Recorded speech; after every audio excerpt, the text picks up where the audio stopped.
day 578 of the Trump administration. And tonight, the president of the United States is coming off a vicious string of personal attacks, comparing people to dogs and rats and calling Robert Mueller discredited and disgraced. He is neither. And now, tonight, the president is talking about what's at the heart of all of it, the Russia investigation. Now that he knows his White House lawyer has testified fully before the Mueller team. This afternoon, Reuters interviewed President Trump. They report he is, quote, worried that any statements under oath he provides to special counsel Robert Mueller could be used to bring perjury charges against him.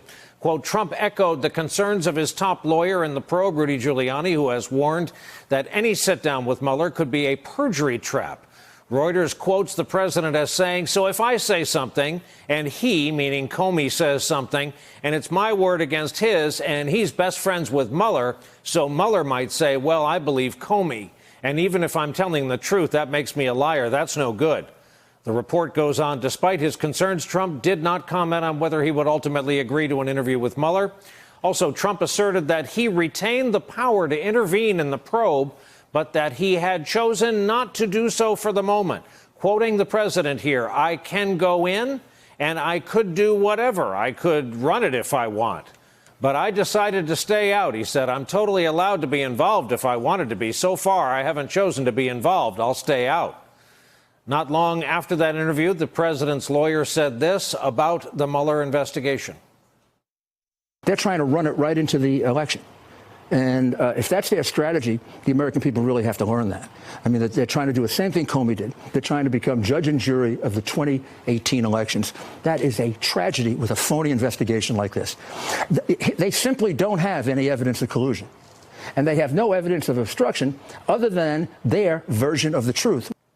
Over the past 2 days, the president and his legal team have learned the extent to which White House counsel Don McGahn has been talking to the Mueller team. This was first reported with a bang over the weekend by the New York Times, which cited a dozen sources and reported McGahn had, quote, at least 3 voluntary interviews with investigators that totaled 30 hours over the past 9 months. Times also reported McGahn discussed Trump's comments and actions during the firing of the FBI director James Comey and Mr. Trump's obsession with putting a loyalist in charge of the inquiry, including his repeated urging of Attorney General Jeff Sessions to claim oversight of it. The Times followed up with a second report that Trump and his legal team didn't appear to know exactly how much the White House counsel told Mueller's investigators. These stories, as you might imagine, set off the president to wit. Quote, the failing New York Times wrote a fake piece today implying that because White House counsel, misspelled Don McGahn, was giving hours of testimony to the special counsel, misspelled, he must be a John Dean-type rat. But I allowed him and all others to testify. I didn't have to. I have nothing to hide. And disgraced and discredited Bob Mueller and his whole group of angry Democrat thugs spent over 30 hours with the White House counsel, misspelled only, with my approval for purposes of transparency. Tonight, the Washington Post reports that McGahn's own lawyer has told the Trump legal team McGahn does not believe he implicated the president in any legal wrongdoing when he spoke to the special counsel. Meanwhile, the president's lawyer is now in damage control mode. Earlier tonight, he explained that he and the president's former attorneys are now aware of what was in McGahn's testimony.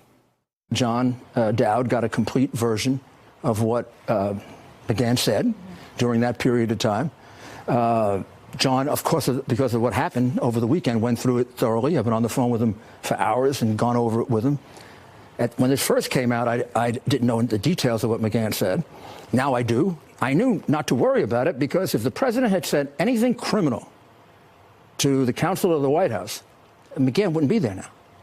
McGahn, as a matter of legal ethics and possibly even law, would have to quit. And he's a very ethical guy. I mean, he's a very careful guy. The following may further explain why the president may indeed have reason to be rattled about McGahn. Earlier today on this network, Steve Schmidt told Nicole Wallace about the Don McGahn he knows. I believe that Don McGahn told Bob Mueller the truth. Every single thing that Don McGahn has seen, has heard, has been a witness to, he told the special counsel. I was next door to Don McGahn at the National Republican Congressional Committee. He was my next door neighbor. I've known Don for years. I like Don McGahn. Don McGahn is a good lawyer. He is a careful lawyer. Don McGahn is not getting disbarred or going to jail for Donald Trump. And what the Trump people don't understand is this. He's not the president's personal attorney. He is the White House counsel. He is an assistant to the president. He is a commissioned officer. He doesn't work for Donald Trump. He works for us. He works for the American people. The president may also be troubled to hear the Michael Cohen case may be approaching some sort of determination. The president's former personal attorney is reportedly about to face charges for over $20 million in bank fraud. NBC News is reporting that multiple people familiar with the investigation say prosecutors could seek to indict Cohen by the end of this month, or they may wait until after Election Day. On that, let us bring in our leadoff panel on a Monday night. Robert Costa, national political reporter for The Washington Post, moderator of Washington Week on PBS. Former U.S. Attorney Joyce Vance, who spent 25 years as a federal prosecutor. And Jeremy Bash is back with us, former chief of staff at the CIA and at the Pentagon. Robert, I'd like to begin with you. What is the degree to which the Trump camp was caught off guard by just the idea of 30 hours of Don McGahn testimony in front of the special counsel? It's not only the Trump camp that was caught off guard. It was McGahn himself a year ago who was found this whole strategy by John Dowd and Ty Cobb, then the president's lawyers, to be off, in his view. Speaking to people close to McGahn, McGahn didn't agree with the cooperation strategy when it came to the Mueller probe. He advised against it, but he went along with the cooperation, sending over the over 1 million documents from the White House and offering his time. In fact, Brian, I saw McGahn go into Mueller's office around 6 a.m. in the morning one day when I was staking it out. He was fully cooperative then, I'm told, and fully cooperative ever since. Well, there's some reporting. Hey, Joyce, Cobb and Dowd, their decision to waive confidentiality, that may go down as one of the more consequential decisions of late for our republic, correct? I think that that's right, and they based their decision, according to the reporting, on the president's guarantee to them that he had done nothing wrong. So they responded, great, you've done nothing wrong. The best way to bring this to a quick termination would be for you to go ahead and be completely open.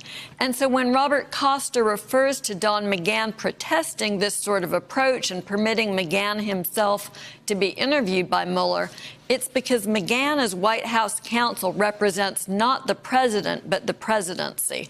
So he was thinking about the legal precedent that this would set going forward, where future prosecutors, future investigators would say, well, during the Trump presidency, you were open and we had access to people. And he might have wanted to restrict that a little bit more, as the Clinton presidency did during a similar investigation. So a little bit of an interesting mislocation of the viewpoints here.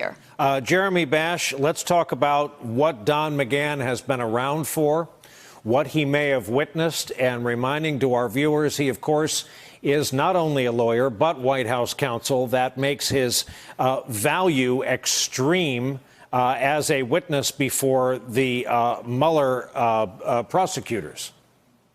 That's right, Brian. And the oath that Don McGahn swore when he took this office was to the Constitution and to the rule of law, not to Donald Trump personally. And so his duty of loyalty runs to the office, runs to the institution of the presidency, as noted. What has he been around for? Well, first, when Sally Yates in January of 2017, right after the inauguration, came to the White House and said that Mike Flynn had lied to FBI investigators, she made that report directly to Don McGahn. So he was in the room when those issues were discussed with the president. He was also in the room when the Comey firing was discussed.